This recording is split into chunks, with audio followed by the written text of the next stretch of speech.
It all started with a single drop of sweat. Not a poetic, glistening bead of perspiration from a sports drink commercial. No, this was an obnoxious, slow-moving globule of pure human misery. It dislodged itself from my hairline, embarked on a leisurely tour of my temple, and then took a suicidal plunge directly onto the delete key of my laptop. It landed with a tiny, pathetic sizzle. A fitting end. I wished I could join it. My name is Alex, and I was a prisoner of war. The enemy? A July heatwave of biblical proportions. My prison? My own home office in the heart of Harmony Creek Estates, a suburban paradise so meticulously planned it had all the soul of a spreadsheet. My warden? The sun itself, which had apparently decided to take a permanent parking spot directly over my roof. For 3 weeks, the world outside had been a shimmering, asphalt-melting hellscape. Inside, it was a slightly less shimmering, air-conditioned purgatory. My central AC unit, a machine I had once trusted, was now wheezing like a lifelong smoker trying to run a marathon. The air it produced was less cool and more a vague suggestion of not being actively on fire. My leather office chair had transformed into a swampy, unforgiving bog. I was pretty sure a new species of primordial fungus was evolving in its crevices. Harmony Creek. Right. The only harmony in this neighborhood was the collective, synchronized groan of every air conditioner on the block fighting a battle they were destined to lose. My thermostat was set to 68, a number so laughably optimistic it might as well have been a unicorn. The air whispering from the vents felt like a ghost recounting a distant memory of a cool breeze. I once knew a place called Antarctica, it seemed to sigh, before giving up entirely. I worked from home as a freelance graphic designer, a job that usually felt like I'd won the career lottery. Today, it felt like a curse. While the rest of the world commuted in their climate-controlled cars to their industrially chilled office buildings, I was trapped. I was supposed to be designing a cheerful, anthropomorphic sun character for a new brand of children's yogurt. The irony was so thick I could feel it sticking to the back of my throat. How was I supposed to make a cartoon sun look friendly when its real-life counterpart was actively trying to murder me through my windows? I gave the cartoon sun a menacing, evil little grin. My client would probably not appreciate that. I deleted it, leaving another sweat smear on the screen. That was it. That was the breaking point. The sizzle of that single drop of sweat on my keyboard was the gunshot that started the revolution. My brain, which had been slowly cooking to the consistency of lukewarm oatmeal, suddenly fired a single, brilliant synapse. It was an idea born not of intellect, but of pure, primal desperation. I swiveled my swamp chair around, ignoring the squelch of protest. I opened a new browser tab, my fingers flying across. The keys. I didn't search for high-efficiency fans, or how to build a DIY cryo chamber. No, my needs were simpler, more immediate.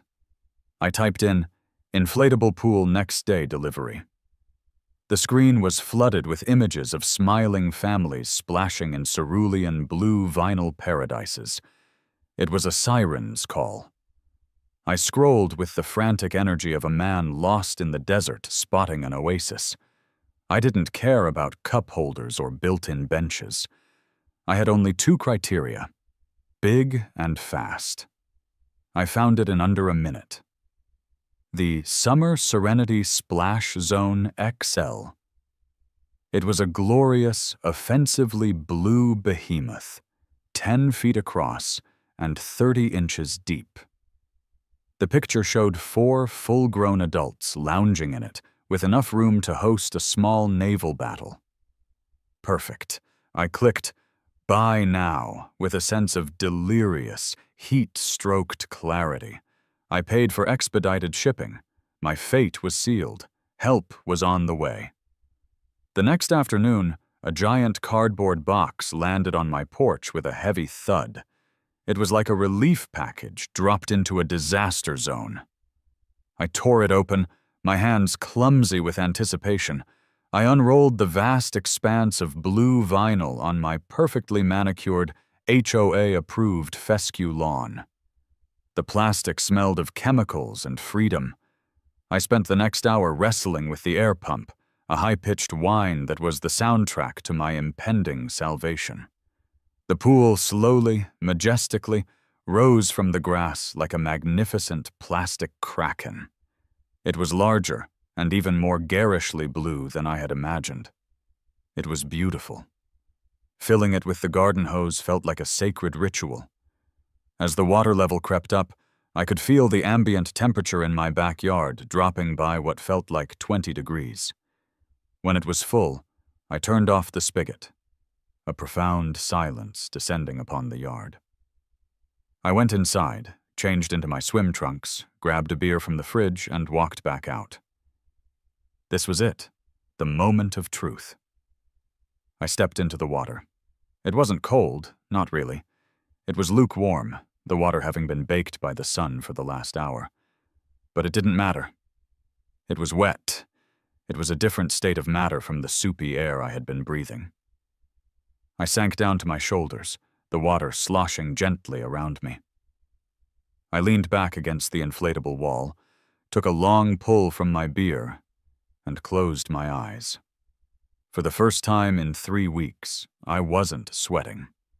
I was a king in my vinyl castle, a sultan in my suburban seraglio. All was right with the world. It was in this state of pure, unadulterated bliss that I first saw her. And that's when I knew, with the certainty of a man who's just spent $100 on a giant bag of air, that my war had only just begun. Her name was Brenda. Even if I hadn't known her name, I would have known her purpose. Some people are born to be artists, some to be healers. Brenda was born to be an HOA president. She was across the street, pretending to inspect the prize-winning rose bushes that lined her walkway.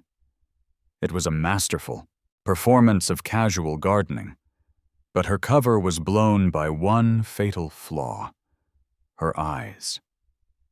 They weren't on her roses.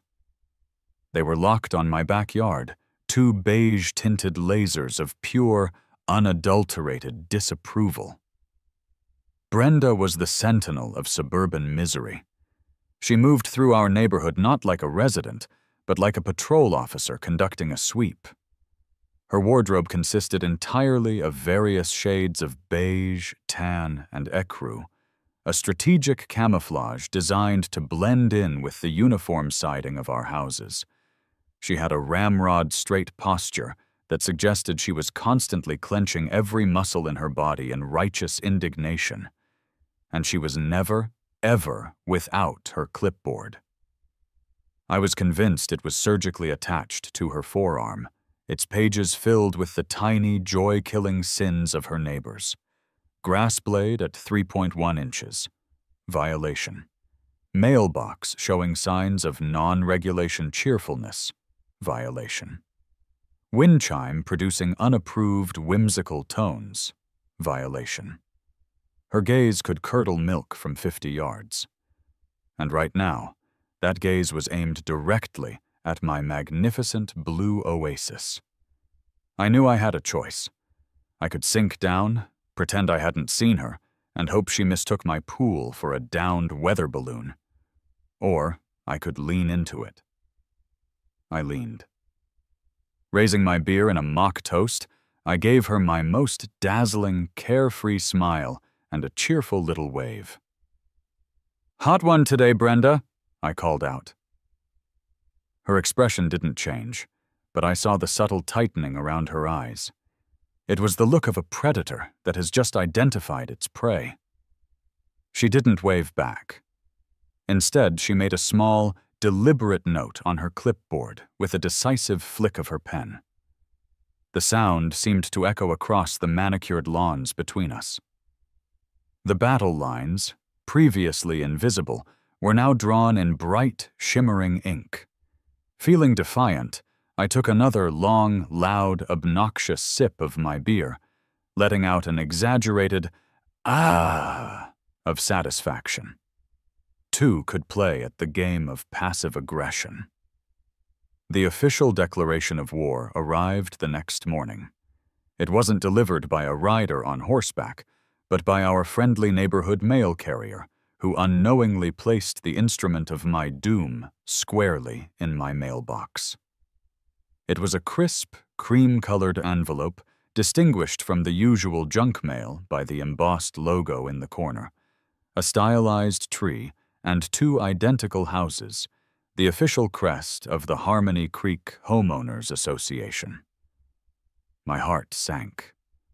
I brought it inside, holding it by the corner, as if it were radioactive. My girlfriend, Sarah, was in the kitchen making coffee.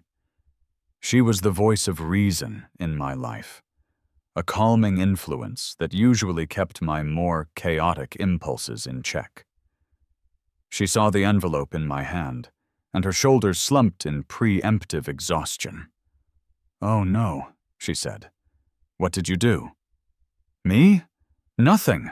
I was merely seeking relief from a heat index that qualifies as a Class 4 felony," I said, tearing it open. "I was exercising my unalienable right to not melt into a puddle on my own patio." I pulled out the single sheet of thick, important-feeling paper and began to read it aloud in my most pompous, bureaucratic voice. Sarah leaned against the counter, sipping her coffee, a look of loving exasperation on her face. "Dear resident of 114 Willow Lane," I began. "This letter serves as a formal notice of a violation of the Harmony Creek covenants, conditions, and restrictions." "I knew it," Sarah muttered. I ignored her. "Specifically, your property is in breach of Bylaw 7, Section 4, Paragraph B, the prohibition of temporary above-ground swimming receptacles." I paused for dramatic effect.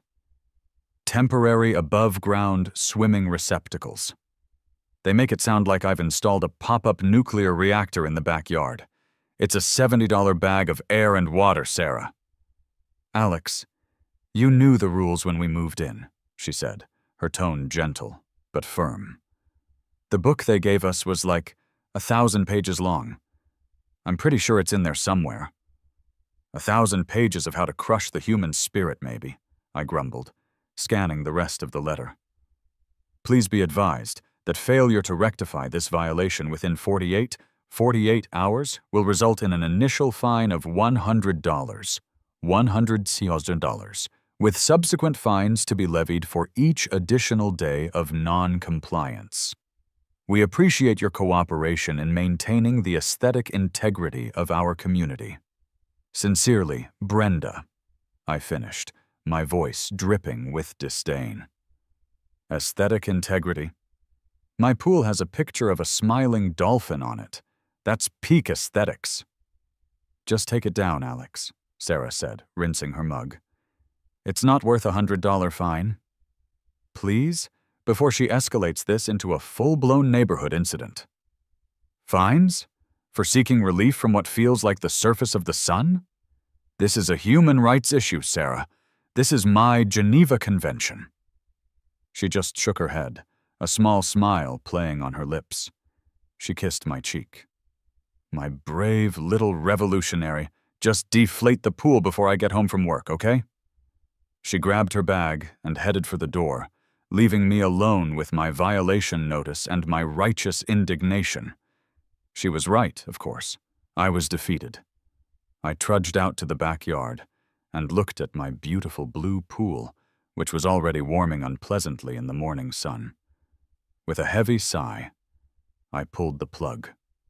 The sound it made was a long, sad, wheezing sigh, as if the pool itself were dying of a broken heart. I watched it slowly collapse into a pathetic, wrinkled puddle of blue vinyl.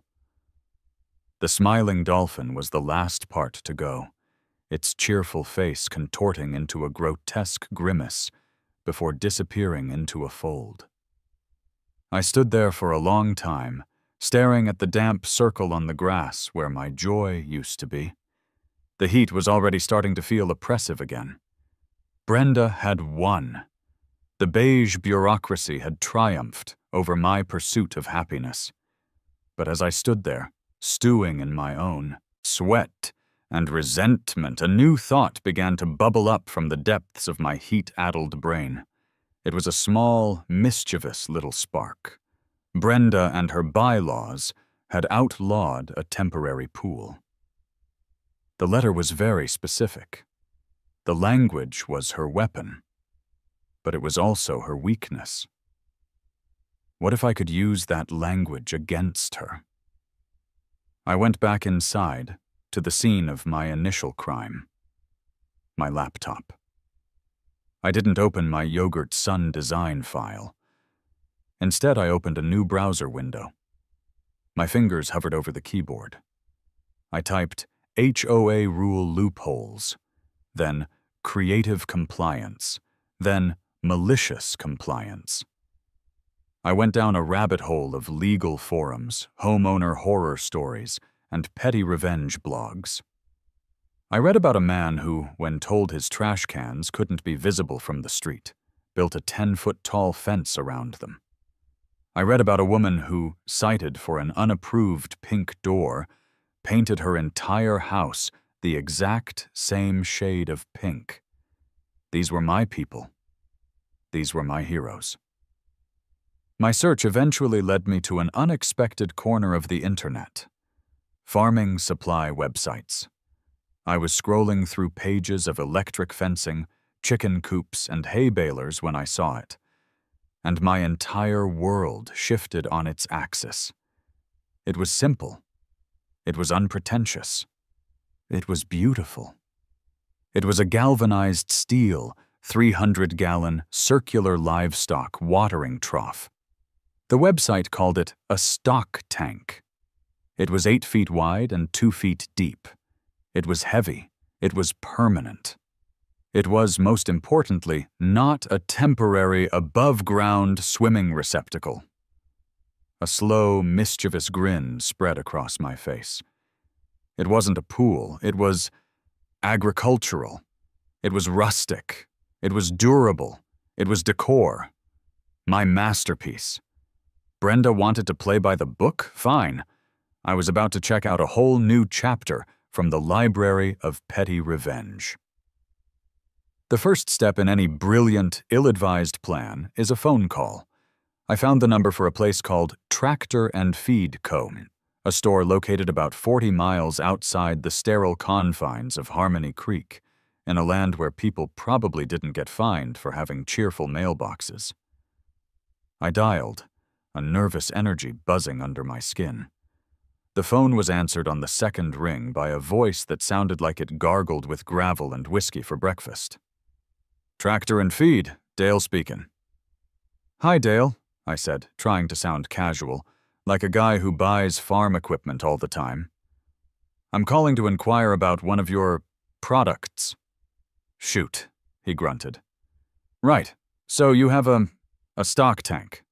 The 8-foot galvanized steel model? Yep, got 3 of them. You got cattle? Horses? This was the first test. I had to establish the narrative from the very beginning. Nope, I said breezily. No livestock. Just a very, very large, thirsty plant. There was a long, heavy silence on the other end of the line. I could practically hear him trying to process this information. A plant, he finally repeated, his voice flat. Yes, it's for an avant-garde water feature. A landscaping project, I elaborated, gaining confidence. It's for my garden, Rustic Decor. You know, the whole modern farmhouse aesthetic.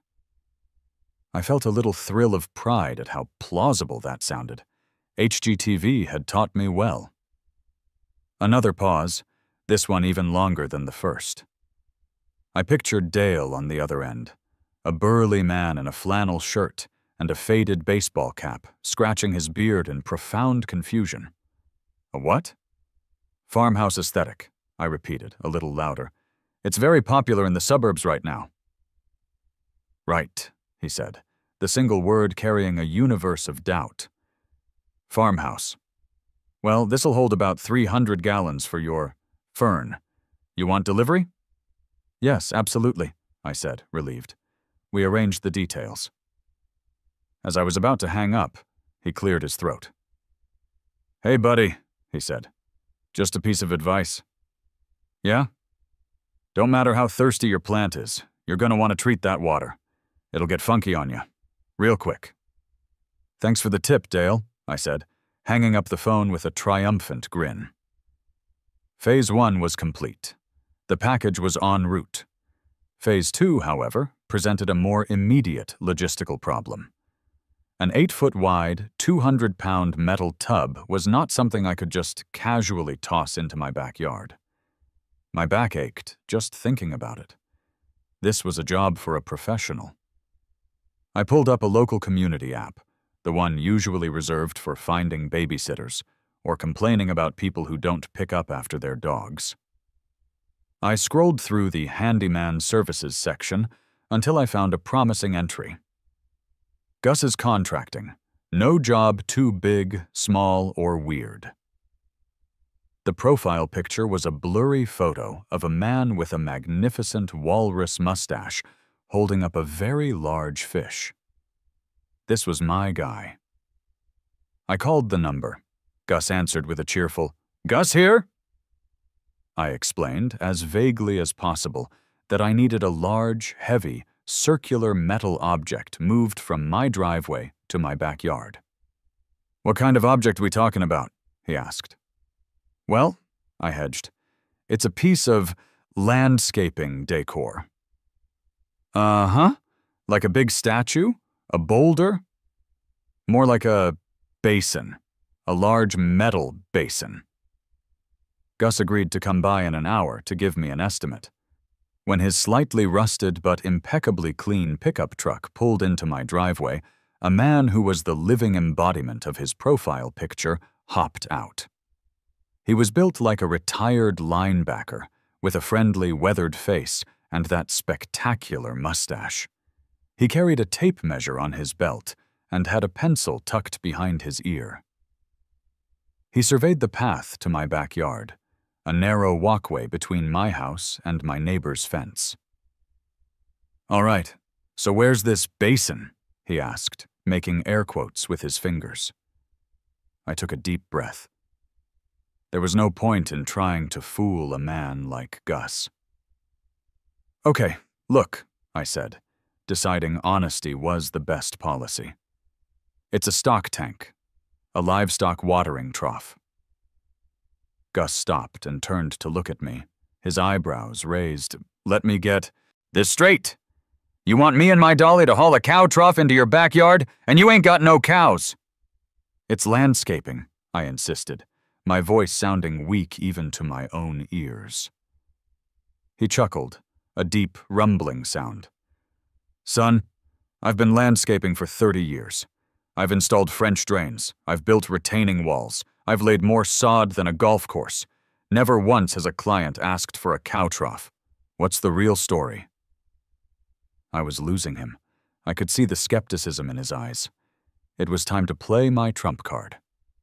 I pulled the folded HOA letter from my back pocket and handed it to him. "It's because of this," I said. Gus unfolded the letter and began to read. His expression slowly transformed.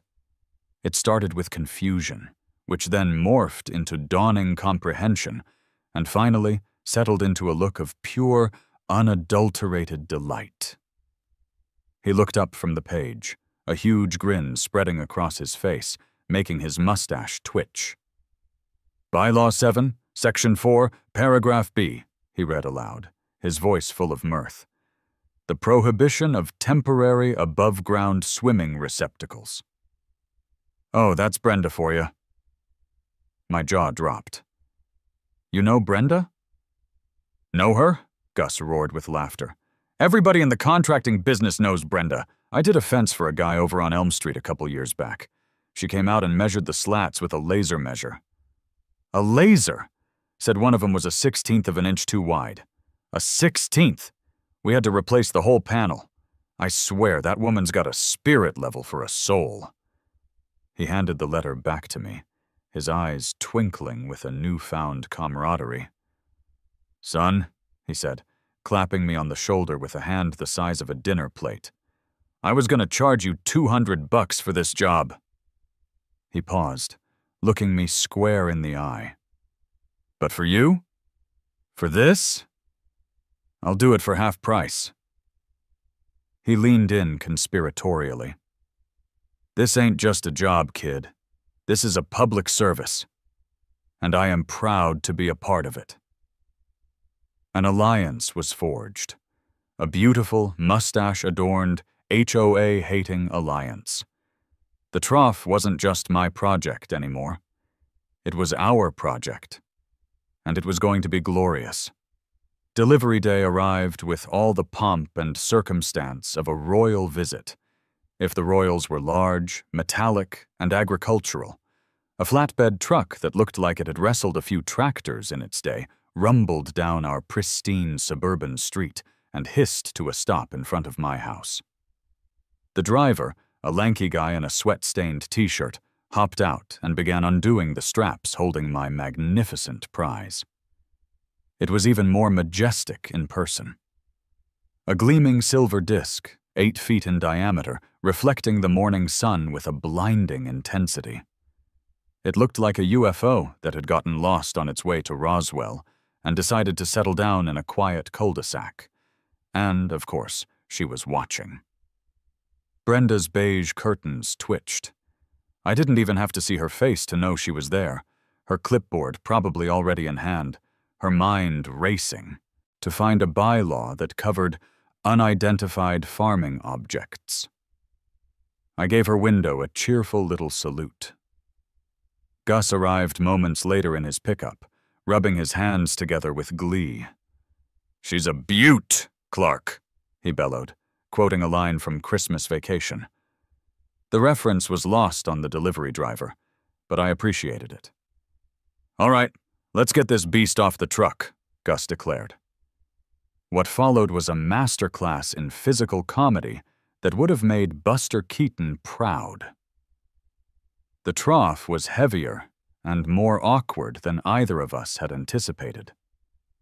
Getting it off the truck was the easy part, a controlled slide down a pair of ramps. The real challenge was the narrow path to my backyard. "Okay, on 3. We lift and turn," Gus grunted. 1, 2, 3. We hoisted it onto its side. The plan was to roll it like a giant metal wheel down the walkway. The problem was, the walkway was about 7 feet and 10 inches wide. The trough was 8 feet wide. This was a mathematical dilemma I had conveniently overlooked in my planning phase. "It's not gonna fit," I panted, my arms already starting to scream in protest. "Nonsense," Gus said, his optimism undented. "We just need a little persuasion." His idea of persuasion involved a lot of shoving, wiggling, and angling. Every time the metal edge scraped against the brick of my house or the vinyl of my neighbor's fence, it let out a deafening, echoing boom that reverberated through the neighborhood. It was the sound of suburban harmony being violently disrupted. Heads started popping up over fences. My next-door neighbor, Dave, a meek accountant whose greatest act of rebellion was letting his grass grow a 1/4 of an inch too long, peered out his window with a look of pure terror. Mrs. Henderson from 2 doors down, a sweet old lady who was in a long-running Cold War with Brenda over the placement of a garden gnome, came out onto her porch to watch the spectacle unfold. We were gathering an audience. "It's stuck, Gus," I said, sweat pouring down my face. The trough was wedged tight between the two houses. Gus stood back, stroking his mustache thoughtfully. "All right, new plan. We gotta take down a fence panel." My heart skipped a beat. Take down a fence panel? Gus, Brenda will have an aneurysm. That's at least 3 different bylaws I'd be violating. "Relax, kid," he said with a wink. "It's temporary maintenance. Perfectly legal. We'll put it right back when we're done." With the skill of a seasoned escape artist, Gus quickly and efficiently disassembled a section of my fence. The gap was now wide enough. With one final mighty shove and another resonant bong, the trough was through. It was in the backyard. We had breached the castle walls. The rest of the installation was less slapstick and more art form. Gus, now fully invested in the project as if it were his own Sistine Chapel, wouldn't just let me plop it on the grass. "No, no, no," he chided. "You do that, the seats. Wait'll make it sink. It'll be unlevel, and you'll have a lopsided water feature. We're gonna do this right." He sent me to the hardware store for a dozen bags of paver sand and some flat, gray stones. While I was gone, he used a shovel and a level to create a perfectly flat, circular foundation. He was a true craftsman. When I returned, we spread the sand, laid the stones, and with one final, heroic effort, settled the trough onto its new throne. It sat perfectly level, a gleaming silver crater in the middle of my yard. "Now," Gus said, wiping his brow, "let's talk plumbing." He produced a small pool filter pump from his truck. "Got this from an old job. Little thing, barely makes a noise. We'll hook it up to a couple of hoses, disguise them behind some plants. It'll keep your, aquatic feature from turning into a mosquito farm." He called it a circulator, a term he repeated several times with a knowing look. "Very important for the health of the water." While I filled the trough with the hose, Sarah came home from work. She walked into the backyard, took in the scene, the giant metal tub, the missing fence panel, me and a mustachioed stranger covered in dirt, and just stood there, blinking. "Alex," she said, her voice dangerously calm. "What is going on?" "It's my Rustic water installation," I announced proudly. She looked at Gus. Gus gave her a charming, gap-toothed smile. "Ma'am," he said, tipping an imaginary cap. "It's for the farmhouse aesthetic." Sarah stared at the trough, then back at me. I saw a flicker of something in her eyes, annoyance, maybe, but also amusement. A slow smile spread across her face. "You know what?" she said, shaking her head. "I'm not even going to ask. Just tell me how I can help." And so the 3 of us began the styling phase. Sarah, who had a much better eye for design than I did, directed the placement of several large potted ferns around the base, effectively hiding the pump and hoses. We placed a small wooden bench nearby, creating a little contemplation area. Then came my pièce de résistance. I had spent the previous night in my garage, carefully painting a small wooden sign. I hammered it into the ground next to the trough. In elegant, hand-painted letters it read, "The Homestead Collection, a rustic water installation." Gus stood back, his arms crossed over his chest, a look of profound satisfaction on his face. "Kid," he said, his voice thick with emotion, "it's the most beautiful thing I've ever built."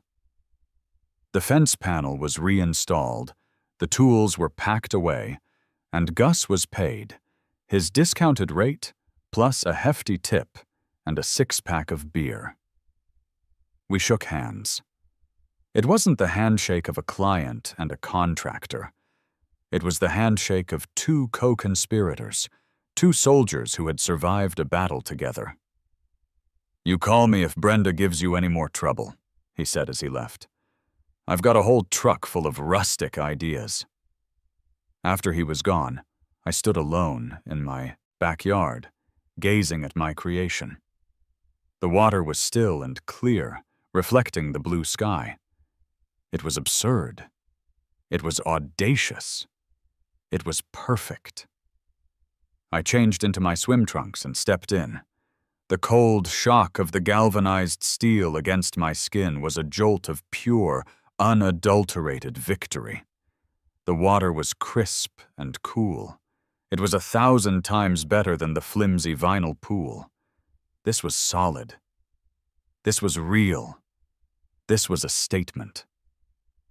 I leaned back, floating in the center of my 300-gallon kingdom, a triumphant grin on my face. I could feel Brenda's eyes on me from across the street. Let her watch. Let her bring her clipboard and her bylaws. I was ready. The period of peace lasted exactly 57 minutes. I had just settled in, a fresh beer in hand, the cool water lapping at my shoulders when the beige tsunami made landfall. Brenda was on the move. She didn't stroll or amble. She marched. Across the street, down the sidewalk, and straight up my driveway, her sensible walking shoes eating up the pavement with grim determination. Her clipboard was held at a jaunty, confrontational angle.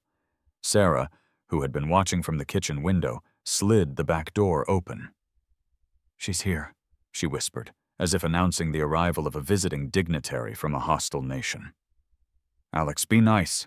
Please, don't poke the bear." "Honey," I whispered back, not taking my eyes off the approaching storm.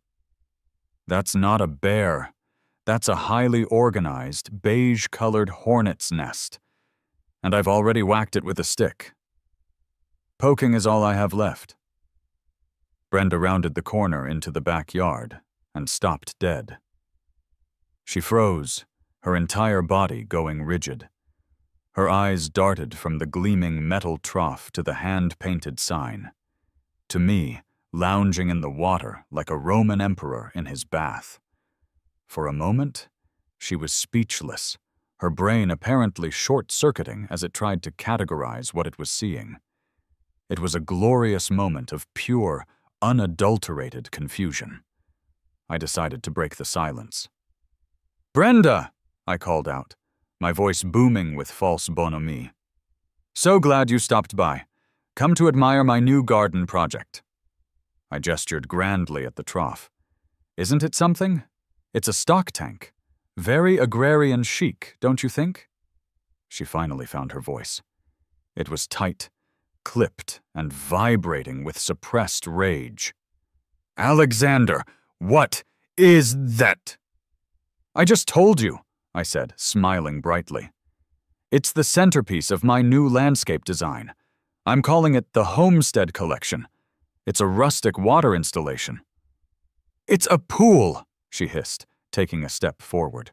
Her knuckles were white where she gripped her clipboard. "It is full of water, and you are sitting in it." "Whoa, hold on there," I said, putting my hands up in a placating gesture. "Let's not jump to conclusions. I'm merely inspecting the structural integrity of the water feature. From the inside. It's the only way to be sure. And on a hot day like this, you really have to get in there to fully appreciate the, galvanized aesthetic." I had her. I could see the wheels turning in her head. She was running through her mental encyclopedia of bylaws, searching for the right violation. "This is a flagrant violation of community standards," she declared, her voice rising. "On the contrary, Brenda," I countered, my tone calm and reasonable. "This is a permanent landscaping installation. You'll notice," I said, pointing a dripping finger at the trough, "it is not temporary, nor is it inflatable. Two key adjectives from your previous correspondence, if I recall." Brenda's eyes narrowed. "Don't be deliberately obtuse, Alexander," You know the spirit of the rule. Ah, but we don't live in a world governed by spirits, do we, Brenda? We live in a world governed by covenants, conditions, and restrictions, a world of written words, and I, for one, am a stickler for the text. This was the moment I had been preparing for. Before my glorious soak, I had gone inside and printed out the relevant section of the HOA bylaws. My copy was now sitting on the small wooden bench, tucked safely inside a plastic page protector. I pointed to it. "Sarah, darling, could you please hand Brenda that document?" Sarah, looking like she wanted the ground to swallow her whole, reluctantly picked up the sheet and handed it to Brenda. Brenda snatched it from her hand. I watched her eyes scan the page, her lips moving silently as she read. "As you can see from Bylaw 7, Section 4, Paragraph B," I explained, feeling like a lawyer delivering his closing argument. "The prohibition is quite specific. Temporary above-ground swimming receptacles. My installation, as you can plainly see, is a permanent fixture. And if you consult the rest of the bylaws, which I have done, quite thoroughly, I might add, you will find no language whatsoever pertaining to stock tanks, water troughs, galvanized metal basins, or permanent rustic water features."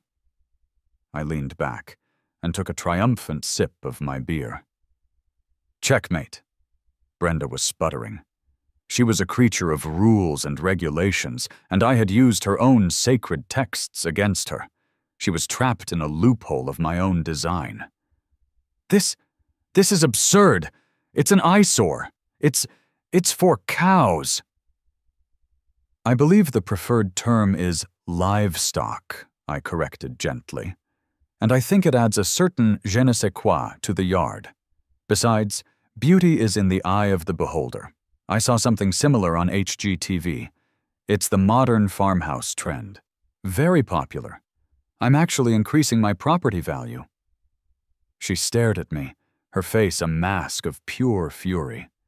She looked down at her clipboard, then back at the trough, then at me. Her pen twitched, but she had nothing to write down.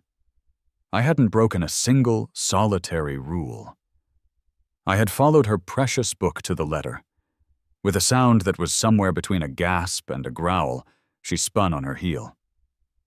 "The board will be hearing about this," she muttered, her voice a low threat. "I look forward to the discussion," I called after her, retreating ramrod straight back. "Feel free to bring a PowerPoint. I can provide photos." She didn't look back. She just marched away, her beige armor looking slightly less impenetrable than it had a few minutes ago. As soon as she was out of sight, Sarah let out a long, shaky breath. "Alexander, you are going to be the death of me." I just grinned, leaning my head back against the cool metal. The water felt even better now. It wasn't just cool and refreshing. It was the sweet, sweet taste of victory. Word of the incident spread through Harmony Creek faster than a dandelion infestation. My little act of defiance had become the stuff of suburban legend. The story was likely embellished with each telling. I imagined by the time it reached the other side of the neighborhood, I had wrestled the trough into the yard with my bare hands and forged the Homestead Collection sign myself from reclaimed barnwood. I had become a folk hero, the Cow Trough Kid. My newfound fame brought an unexpected visitor the next evening. It was my next-door neighbor, Dave. I saw him hovering nervously by the property line, peering through the slats in the fence like a timid squirrel. Dave was a nice guy, an accountant who seemed to live in a constant state of low-grade anxiety. His primary interactions with the HOA involved panicked attempts to get his recycling bin off the curb within the mandated 3-hour post-pickup window. I waved him over. "Hey, Dave, come on in. Water's fine." He scurried through the gate, his eyes wide as he took in the full glory of the trough. He looked at it with a mixture of profound terror and deep, reverential awe. My God, Alex, he whispered, as if he were standing in the presence of a holy relic. You actually did it. You really stood up to her. Just trying to stay cool, man, I said with a shrug. Cool? This is revolutionary, he said, his voice trembling with a strange excitement. She sent me 3 letters last month. 3. One because my garden hose wasn't coiled in a visually pleasing concentric circle. I didn't even know that was a thing. Another because my welcome mat had excessive whimsy. And the third, he leaned in closer, his voice dropping.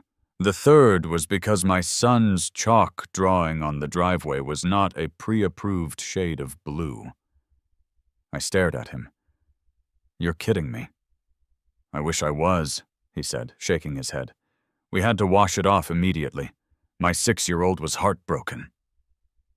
He looked from me to the trough and back again, a flicker of something defiant in his eyes. You, Alex, he said, his voice filled with newfound conviction. You are my hero. Well, this was new. I'd been called a lot of things in my life.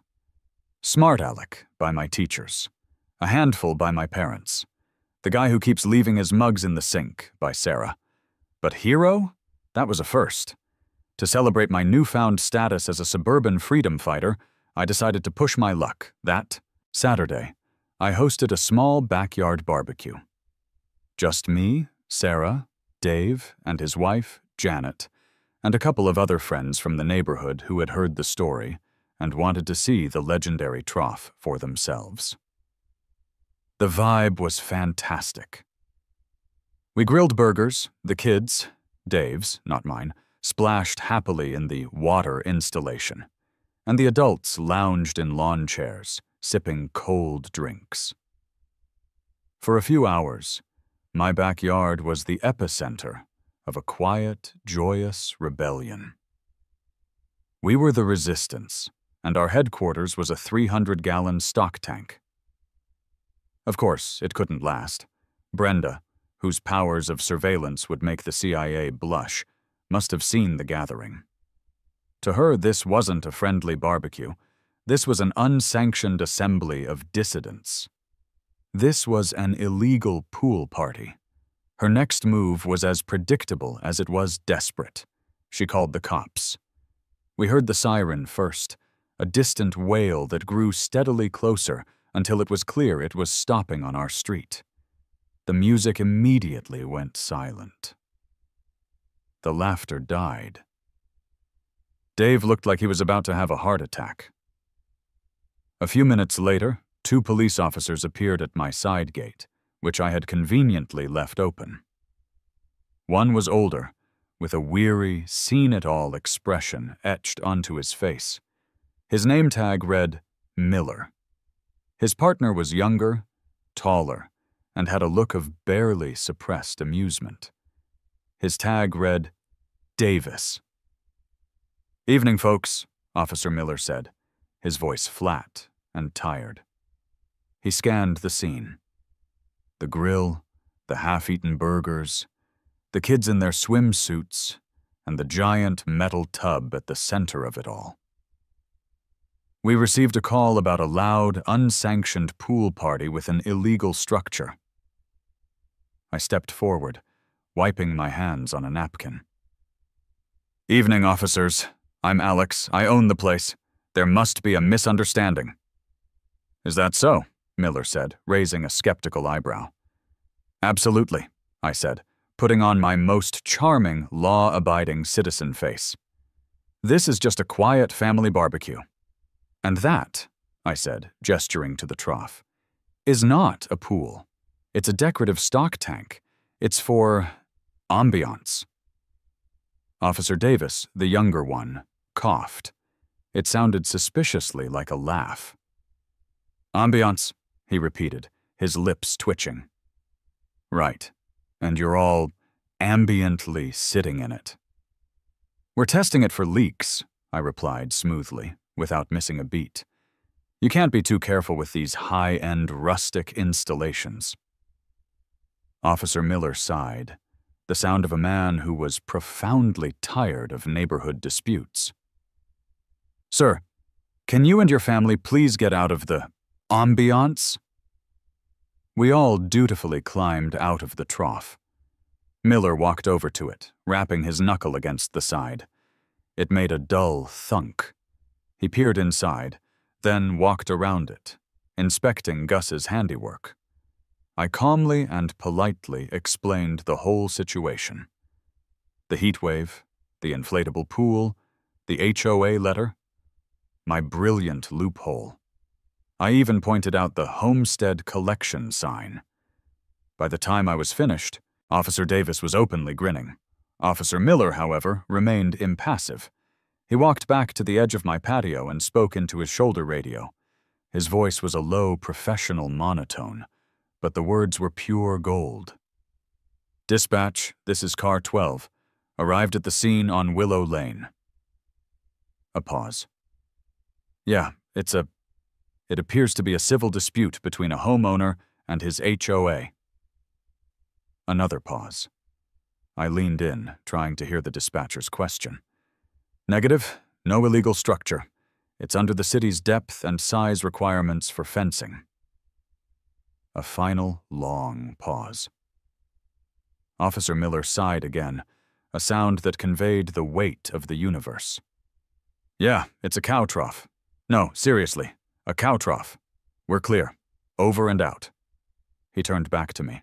"Sir, your trough doesn't violate any city codes. As long as you keep the noise down, you're not breaking any laws." He then turned and gestured vaguely in the direction of Brenda's house. "This is an HOA issue, not a police matter." "Ma'am," he said, raising his voice slightly so she could probably hear him from her window, "please do not call 911 again, unless there is an actual emergency. Have a good night, sir." He and Davis turned and walked away. As they reached the gate, I heard Davis say quietly to his partner, "Aesthetic integrity, that's a new one." The moment they were gone, a cheer went up from my small gathering. Dave looked like he'd just witnessed a miracle. Janet was laughing so hard she was crying. It was a major, public victory. I had not only beaten Brenda, but I had weaponized the police against her own petty tyranny. I raised my beer in the air, a toast to my gleaming, silver, perfectly legal trough. The revolution was, for the moment, winning. My victory lap lasted approximately 1 week. For 7 glorious days, I lived the trough life. I'd take my morning coffee with my feet dangling in the cool water. I'd finish my workday by immediately submerging myself in its galvanized embrace. It was bliss. The neighborhood seemed calmer, too. Brenda's patrols had ceased. I hadn't seen her clipboard in days. I foolishly believed I had broken her spirit. Then the second letter arrived. This one wasn't a simple violation notice. This was a full-scale declaration of renewed hostilities. It came in a larger, heavier envelope, delivered via certified mail, requiring my signature. That's how I knew this was serious. Sarah was home when I opened it. She watched me, her arms crossed, her expression nervous. The letter was a 2-page, single-spaced behemoth of legalese, but 2 things stood out in stark, terrifying clarity. First, there was a formal notice of a $500 fine. The charge wasn't for having a pool. Oh no, Brenda was smarter than that. The charge was for failure to comply with aesthetic community standards as determined by the Architectural Review Committee. The committee, of course, consisted of Brenda and 2 of her beige-clad cronies. It was a catch-all, subjective rule that could mean anything they wanted it to mean. Second, and far more ominous, was a notice for an emergency meeting of the Harmony Creek Homeowners Association. The meeting was in 5 days, and there was only one item on the agenda: to discuss and vote on a proposed amendment to Bylaw 7, Section 4. I read the proposed amendment aloud, my voice grim. The addition of paragraph C, which will prohibit any and all metallic, agricultural, or livestock-related water receptacles of any kind, whether temporary or permanent. I looked up at Sarah. "She's changing the rules," I said, a sense of dread washing over me. She couldn't beat me with the old rules, so she's writing a new one. The Alex bylaw. Sarah's face was pale. "Alex, this has gone too far," she said, her voice strained. $500? An emergency meeting? They're going to sue us. We can't afford to fight the HOA's lawyers." She was right. My clever little loophole was about to be closed permanently, and I'd be out $500 and the trough. This wasn't just a witty battle of words anymore. This was war, and Brenda had just deployed the heavy artillery. For the first time, I felt a flicker of fear. I spent that evening in a funk, staring out at the trough, which now seemed less like a symbol of victory and more like a very large, very expensive mistake. But as the sun set, casting long shadows across the yard, my fear slowly began to curdle back into my default state: stubborn indignation. I wasn't going to let her win. I couldn't. This was bigger than my trough now. This was for Dave's son's chalk drawings. This was for Mrs. Henderson's gnome. This was for every resident who had ever been cowed into submission by a woman with a clipboard and a fanatical devotion to beige. The next morning I went to see Dave. I showed him the letter. The color drained from his face. "She's going to do it, isn't she?" he whispered. "Not if we don't let her," I said, my voice firmer than I felt. "She needs a majority vote from the homeowners at the meeting to pass an amendment. I looked it up. If we can get enough people to show up and vote no, we can stop her." Dave looked terrified. "But nobody ever goes to those meetings except Brenda's friends. Everyone else is too scared or too busy." "Then we have to give them a reason to go," I said. "We're going to rally the troops." And so began our campaign. Armed with a list of grievances and a newfound sense of purpose, Dave and I went door to door. He was nervous at first, but with each conversation he grew more confident. We weren't just the weird guy with the cow trough and his timid neighbor anymore. We were community organizers. We didn't lead with my story. We led with theirs. We knocked on the Hendersons' door. Mrs. Henderson, a sweet-faced grandmother, invited us in and recounted the entire saga of her garden gnome, Norman, whom Brenda had cited for being non-compliant with fantasy-based statuary guidelines. We talked to the Miller family, who had received a formal warning because their wind chimes were producing a discordant, non-harmonious series of tones. We found a family who had been fined for leaving their son's basketball hoop at the edge of their driveway for more than 24 hours. A guy who was told his holiday lights were excessively festive. A woman who was cited because the shade of white on her trim was eggshell instead of the approved antique linen. The stories poured out. We were uncovering an entire underground network of the quietly annoyed, a silent majority who had suffered under Brenda's petty tyranny for years. They were all afraid to speak up alone. But as we talked, we could see a spark of collective courage being ignited. We put together a simple, one-page flyer. At the top, in big, bold letters, it read, "HOA banned a pool, so I bought a cow trough." Now they're trying to ban that too. Below, we listed a bullet-point summary of the other absurd violations. We ended with a call to action. This isn't just about a trough. It's about our community. Tired of bylaw tyranny? Make your voice heard. Emergency HOA meeting. Wednesday at 7 p.m. Community Center. We printed 100 copies. For the next 2 days, we walked every street in Harmony Creek, putting a flyer on every doorstep. We weren't just fighting for a stock tank anymore. We were fighting for the soul of our neighborhood. And the final battle was just days away. The Harmony Creek Community Center multi-purpose room was a place where joy went to die. It was a beige box illuminated by the sickly, flickering hum of long fluorescent tubes. The air was thick with the smell of stale coffee and industrial-grade carpet cleaner. On any other night, a meeting here would attract maybe 7 people, 5 of whom were on the board. Tonight, the room was packed. I stood in the back with Sarah and a visibly trembling Dave. There had to be at least 40 homeowners crammed into the flimsy metal folding chairs.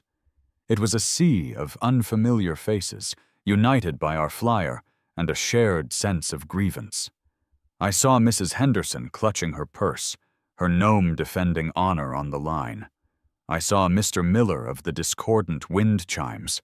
I saw the family of the outlaw basketball hoop. We were all here. The army of the annoyed had answered the call. At the front of the room, behind a long folding table, sat Brenda and the 2 other board members, a severe-looking woman named Carol, and a man who looked like he had been startled by a loud noise in 1987 and never quite recovered. They looked out at the unexpectedly large crowd with expressions of open dismay. This was not how their swift, surgical strike was supposed to go. Brenda banged a small gavel on the table. "This emergency meeting of the Harmony Creek Homeowners Association will now come to order," she announced, her voice tight. She dispensed with the usual pleasantries and launched directly into the main event. "The board has called this meeting to vote on a crucial amendment to our bylaws," she said, her voice dripping with condescension. "It has come to our attention that certain loopholes exist which allow for landscaping choices that are fundamentally incompatible with the aesthetic brand and property values of our community." Behind her, a projector screen flickered to life. The first slide of her PowerPoint presentation appeared. It was a picture of my trough, taken from her second-story window with what must have been a powerful telephoto lens. The photo was grainy and ominous, making my backyard look like a crime scene. She clicked to the next slide, which showed a picture of a pristine, manicured lawn. "This is Harmony Creek," she said. Then she clicked again, back to my trough. "And this is not." She spent the next 10 minutes delivering a soulless monologue about brand identity, aesthetic cohesion, and protecting our shared investment. She never mentioned me by name, only referring to certain residents and inappropriate installations. It was a masterclass in passive-aggressive corporate jargon.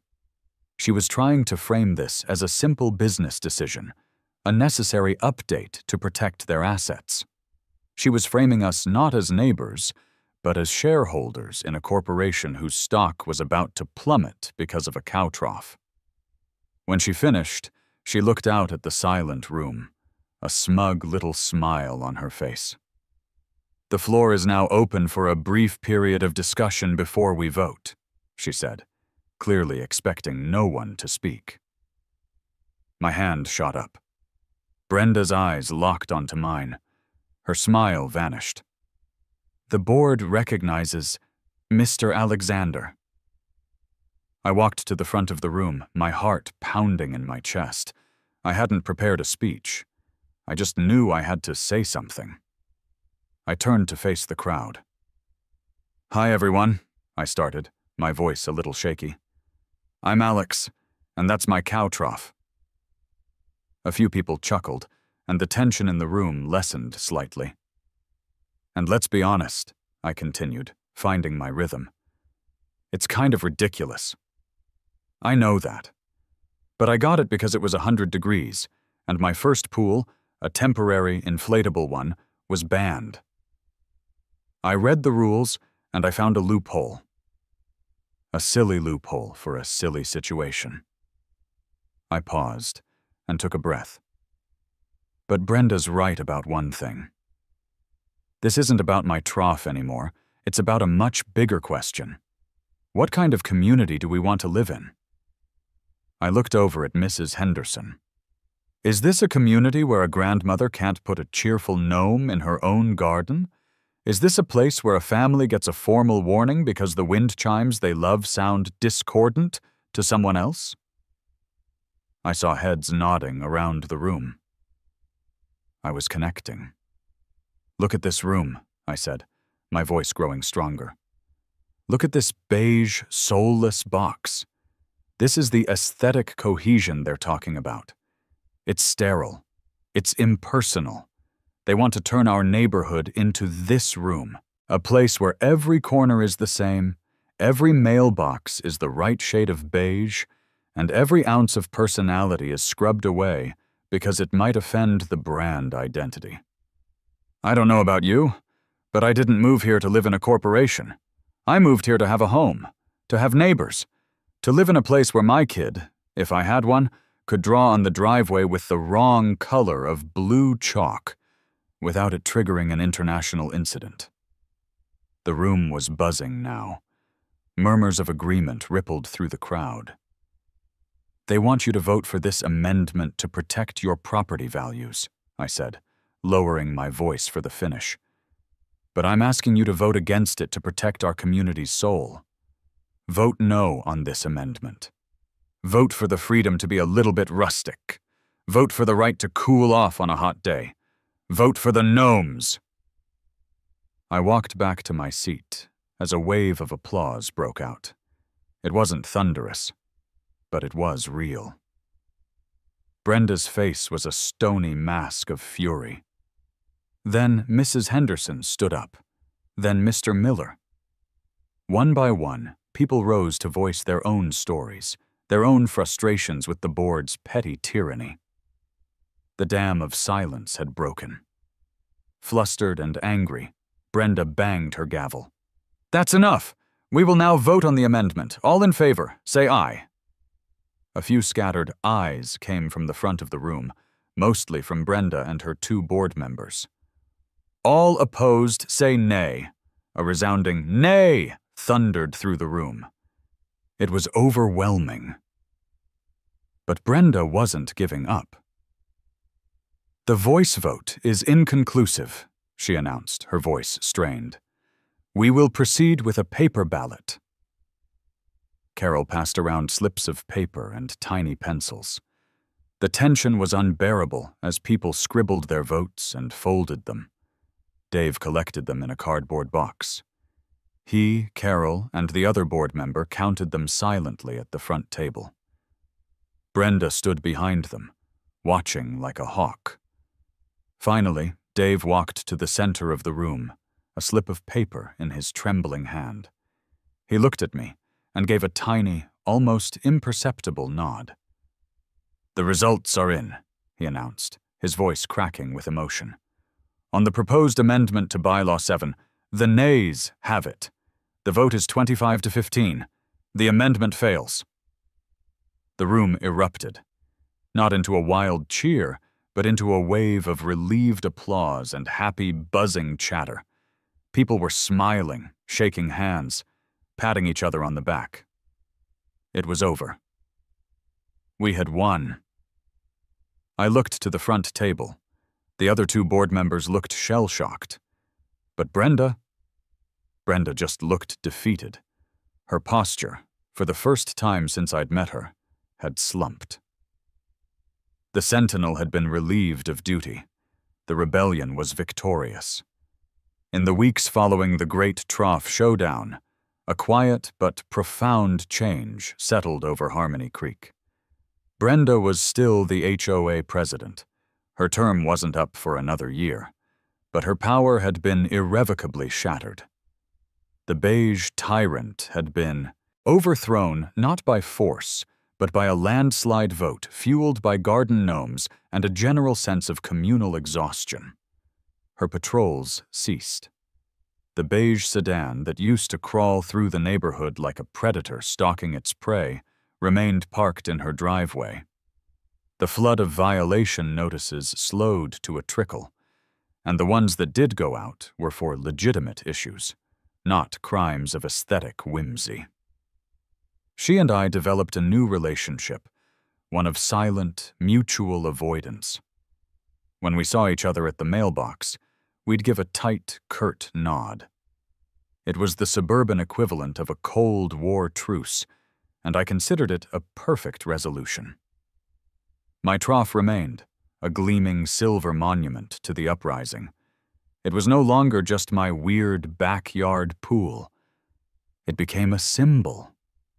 And slowly, other little pops of personality began to appear around the neighborhood, like the first flowers after a long winter. Mrs. Henderson's Norman was reinstated to his place of honor by her prize-winning roses, and he was soon joined by a few of his ceramic brethren in other yards. The Miller family's wind chimes tinkled freely in the breeze.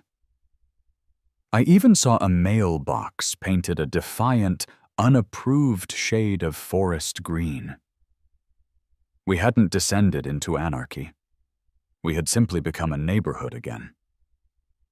The story ends a few weeks later, on another sweltering Saturday afternoon. The heat was just as oppressive, but the air in Harmony Creek felt lighter, easier to breathe. I was back in my rightful place, leaning against the cool metal wall of the trough.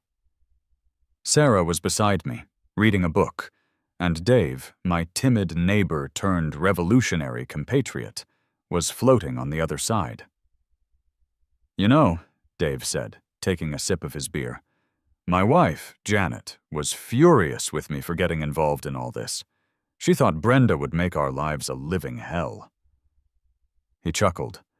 "Now she calls you the founding father of Harmony Creek." Sarah snorted from behind her book.